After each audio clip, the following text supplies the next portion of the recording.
What was I gonna say? We were at so we have Joe's Teeny-Weeny podcast. Yes, I'm well aware of it. It was Joe was telling me this funny story. He was like, "Go ahead, Joe. This is free time. What happened?" Holy moly. So I was at a Knicks game at a suite in New York City, and I'm talking to this person, and she's like, wow, you look really familiar. I'm like, yeah, I do YouTube videos. She's like, no, you sound familiar. And I'm like, yeah, well, I have a podcast, million listeners. She's like, you are Joe from Joe's Teeny-Weeny podcast! And That's she freaked nuts. out. Joe, do you have to fucking scream? It's my brand. This next segment of the podcast, guys, is called Joe's Teeny-Weeny Podcast. It's where we give our editor 25 seconds to talk about whatever he wants. We usually regret it by the end of the time, but it's an easier way for us to not edit these podcasts. And action. Joe's Teeny-Weeny Podcast. Joe.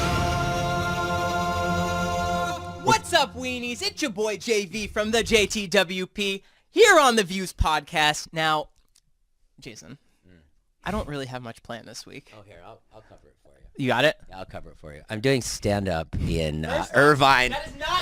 Jason! and San Jose in April at the Improv. Give it! This is all Joe's time. All right, thank you, Joe, for joining us. That doesn't count. Yes, it does count, you jackass. You shouldn't have given it to Jason. I tricked you. That was stupid. And Jason, why are you plugging yourself as if you don't have the other 39 minutes of this podcast? I just wanted to fuck Joe over. Okay, well, back to us regularly talking about nonsense. Joe, thanks for joining us. Hope you don't come back next week. Joe, that was your best Teeny-Weeny yet. That was actually probably his best one. Well, at least we got something done. Like that almost felt productive. We plugged your show. Did you see the comments on the YouTube channel trailer of YouTube? Did you see your time was expired about 50 seconds ago? Why are you by the mic? You're right, I'll leave. Go follow Joe on Twitter. It's Joe. No, what were the comments, Joe? 50% of them wanted more JTWP. Like 50% of them. Joe. On what? On the new YouTube channel Joe, that you guys launched. you're just really tech savvy and you know how to make a lot of YouTube accounts at once. All right, I have no communications with anybody.